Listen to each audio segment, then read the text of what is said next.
Sir भी आते हैं सर, प्लीज सर वो बात नहीं है सर, बात बोलने की नहीं है सर, ये थोड़ा सा ये है एक। धन्यवाद आपका। 12 सितंबर की रात पौड़ी गढ़वाल के जो ब्लॉक में ये हादसा हुआ बेहद दुखद है और चिंताजनक भी है, और ये हमको जगाता भी है। कुछ मुख्य बिंदु, क्योंकि ये चर्चाएं हर मंच पे लगातार आजकल हो रही हैं, जो कुछ मुख्य बिंदु निकल के सामने आए हैं। पहला है कि जो शहरीकरण अब गांव की तरफ पहुंच चुका है, जो पहाड़ों का कटान हो रहा है, जंगलों का कटान हो रहा है, वो एक बहुत बड़ा कारण है जंगली जानवर का गांव में आने का, क्योंकि वो इतना डिस्टर्ब हो चुका है उस आवाज़ों से, उस तरीकों से जो अपनाए जा रहे हैं कि उसको अपनी आबोहवा, अपनी आबादी से बाहर निकल के अपनी भूख को ख़त्म करने के लिए और चीज़ों की तरफ जो है दौड़ना भागना पड़ रहा है। दूसरा जो निकल के सामने आया था, जिस तरह से इतने बड़े तादाद में पर्यटक उत्तराखंड में भ्रमण करने आ रहे हैं, करोड़ों की तादाद में लोग यहाँ पर पहुँच रहे हैं, उसी तरीके से कचरा भी पैदा हो रहा है। और आजकल तो गांव में होम स्टे का एक चलन सा ऐसे बाढ़ आ चुकी है कि टूरिस्ट जितना मैक्सिमम आ सकता है उतना मैक्सिमम आए, लेकिन वेस्ट मैनेजमेंट कहीं पर भी नहीं है। और वो भी एक मुख्य बिंदु है कि जो जंगली जानवर है वो अपनी आबादी से बाहर निकल के उसके चक्कर में बाहर तक आ रहा है और आबो हवा जो है पूरी खराब होती जा रही है। ये कुछ चीजें निकल के सामने आई है। अगर इस पर सरकार चिंतन करे, मंथन करे, और हम जैसे जो बुद्धिजीवी जो यहाँ पर आज मिले हैं, एक साथ बैठे हैं, और सरकार को हम जगा सके, बता सके कि इसका समाधान अगर आप खोज सकते हैं, इस पर कुछ आप विचार विमर्श कर सकते हैं, तो मुझे उम्मीद है कि शायद समस्या का निदान बहुत जल्दी और अच्छे से हो पाएगा। बहुत बहुत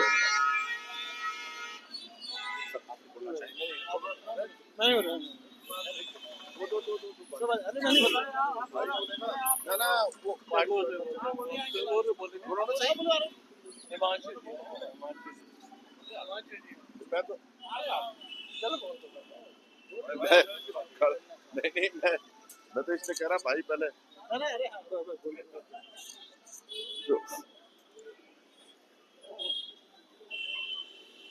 आज धात के द्वारा ये जो धात प्रदेश सरकार को, उत्तराखंड शासन को, और मैं उच्च न्यायालय की मैं बात करना चाहता हूं। अभी सरकार ने हमारे विधायक मंत्रियों के जो भत्ते बढ़ाए, क्या वो भत्ते ग्राम प्रधानों के जो बीडीसी मेंबर हैं, उनके वहां के जो बेरोजगार लोग हैं, वो भत्ते के रूप में अगर वहां देते तो शायद वो जो ग्रामीण अंचलों में जो झाड़ियां हो रही हैं वो श्रमदान करके उसका निस्तारण किया जा सकता था। सर्वोच्च न्यायालय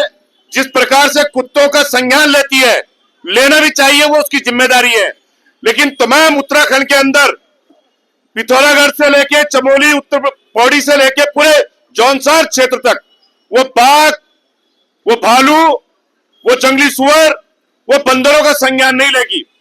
और ना ही हमारा उच्च न्यायालय लेगा। सो मोटो जो उच्च न्यायालय को लगता है वो अपने हिसाब से लेता है, और यहां आदमी की जान जा रही है, बच्चे घर से उठाए जा रहे हैं, लेकिन सरकार, वन विभाग और हॉप जो वन विभाग के मुखिया है, वो कानों में रुई नहीं डाल रहे हैं, वो हेडफोन लगा के दूसरी चीजें सुन रहे हैं, वो भारतीय जनता पार्टी के उनके प्रवचनों को सुन रहे हैं। तो शर्म आती है 25 वर्षों के बाद अगर हम अपने प्रदेश के लिए बंदरों के लिए टेक्नोलॉजी ढूंढ रहे हैं, बाघ रोकने के लिए टेक्नोलॉजी ढूंढ रहे हैं, और यहाँ पे छोटी छोटी चीजों को लेके तमाम चीजें जो है डेवलप की जाती हैं, उसका प्रचार प्रसार किया जाता है। और मैं विपक्षों में भी सवाल खड़ा करता हूं कि कहां है वो, क्यों नहीं सड़कों पे आते हैं वो, क्यों सरकार से सवाल नहीं पूछते हैं वो। तो कहीं ना कहीं ये धामी जी को इस बात का संज्ञान लेना चाहिए कि आपके जिले से लेके आपके स्थानीय जहां से आप बिलोंग करते हैं, उस पिथौरागढ़ से लेके तमाम इस आखिरी छोर तक, अब यहां नहीं, तराई में भी अगर आप देखेंगे, जब जंगलों में आप घुसपैठ कर देंगे, नियम नहीं बनाएंगे, वनों की मुनार गायब हो जाएगी, लेकिन बंदरों को, बाघों को, जो तमाम जितने जो है, सिर्फ आप जाके तत्काल 2 मिनट के लिए जाएंगे और मुआवजा देके किनारे हो जाएंगे। कितनी इन्होंने रैंडम विजिट करी है, मुझे बताएं, ये कितने रेंजरों पे कार्रवाई करी है, कितने डीएफओ को सस्पेंड किया है, लेकिन केवल ये ढकोसलेबाजी है, हाईलाइट होगा और उसके बाद सिर्फ शून्य हो जाता है। तो आज पुनः हम इस बात को लेके तमाम एक सांकेतिक यह बड़ी भीड़ भी हो सकती थी, लेकिन ये संकेत के रूप में यहाँ पे हम सरकार को और विशेषकर मैं वन मंत्री सुबोध उनियाल जी से निवेदन करता हूँ, आप जिस क्षेत्र से आते हैं नरेंद्र विधानसभा, हमारा क्षेत्र उसी से लगता हुआ है। राजा जी नेशनल पार्क से तमाम जो जा रहे हैं, बाघ, आप यहाँ बाघ लाइए, कोई दिक्कत नहीं है, लेकिन यहाँ अनवरत उसकी जो संख्या बढ़ती जा रही है, अनवरत मतलब आबादी तो यहाँ बढ़ी, 25 लाख आबादी उत्तराखंड में बाहर से तो आई, साथ में बाघों की जो आबादी है अब वो ग्रामीण अंचल में जा रही है। आईएमए हमसे लगता हुआ क्षेत्र है, लेकिन वहां तुरंत काम्बिंग हो जाती है। क्यों? क्योंकि हम अस्थायी राजधानी में रह रहे हैं, लेकिन उस पहाड़ में न वो जनप्रतिनिधि को सुध है, न वो प्रशासनिक अधिकारी को सुध है, न वन डीएफओ को सुध है। केवल जिस दिन घटना घटेगी उस दिन वो अधिकारी वहां पे आएगा। कहाँ है वो? कहाँ है वन जो है अपने उसके प्रमुख? क्यों नहीं वो विजिट करते हैं? मुझे नहीं लगता उन्होंने कहीं अभी तक 13 जिलों का दौरा किया होगा। केवल आप चौथी मंजिल में बैठेंगे और वहीं से आप अपना ऑर्डर चलाएंगे। तो बड़ा दुर्भाग्य है, मुझे बड़ी पीड़ा होती है कि एक तरफ हम रजत जयंती मनाते हैं, करोड़ों रुपया खर्च करते हैं उसके उत्साह में, लेकिन इधर चंद लाख रुपए में ये व्यवस्थाएं सुधारी जा सकती हैं जो तमाम ग्रामीणों को जो बेरोजगार हैं, अगर आपसे नहीं होता है, वन विभाग से नहीं होता है, तो आप उन बेरोजगारों को, उन बीडीसी मेंबरों को, उन प्रधानों को सुविधा दीजिए कि आपको हम एक तरह से दिहाड़ी उसको आप समझ लीजिए, लेकिन वो कम से कम जो काला घास जो हो रहा है, जिसकी आड़ में बाघ बैठ रहा है, कम से कम वो उस पैसे लेके वो एक श्रमदान के रूप में, लेबर के रूप में, किसी भी रूप में, रोजगार के रूप में कर सकता है। लेकिन क्या है, धन सिंह जी घास की दुकान लगाएंगे गांव में, पहाड़ में घास की दुकानें लगाई जाएंगी। मतलब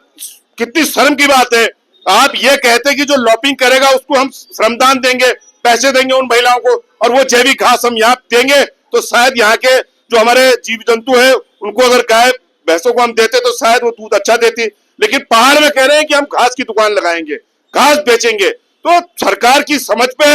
और धामी जी से पुनः यहाँ पे जितने भी हमारे सूचना इकाई है, मेरा निवेदन है कि ये बात चाहे कि आपने विधायक मंत्रियों के भत्ते बढ़ाए, वो भत्ते न बढ़ाते, वो भत्ते आप पुनः गांव में, ग्रामीण अंचल में, जिला पंचायत में वहां बढ़ाइए आप, जहां ये बाघ, सुअर, बंदर जो आ रहे हैं वो झाड़ियां साफ करवाइए आप। और वन विभाग में जो काम करने वाले जिनकी जिज्ञासा है उसमें भर्ती कराइए। ये कम से कम मेरी समझ से परे है कि वन विभाग के मुखिया से लेके, वन मंत्री से लेके प्रमुख सचिव वन, इन्होंने कितने 13 जिले के दौरे मारे मुझे पता है। ये केवल जो घटना हाईलाइट होती है उस पर आंसू बहाए जाते हैं, आसपास के जाते हैं, और शर्म तब और हो जाती है जब जो स्थानीय विधायक होता है, स्थानीय मंत्री होता है, वो वहां विजिट नहीं करता है। तो धामी जी के लिए ये यहाँ से घंटाघर ये केंद्र बिंदु है अस्थायी राजधानी का। अगर आज भी आपने उसका संज्ञान नहीं लिया तो आने वाला समय ये धीरे धीरे आपको जनता बताएगी कि आप उसका आक्रोश कितना देखना चाहते हैं। धन्यवाद।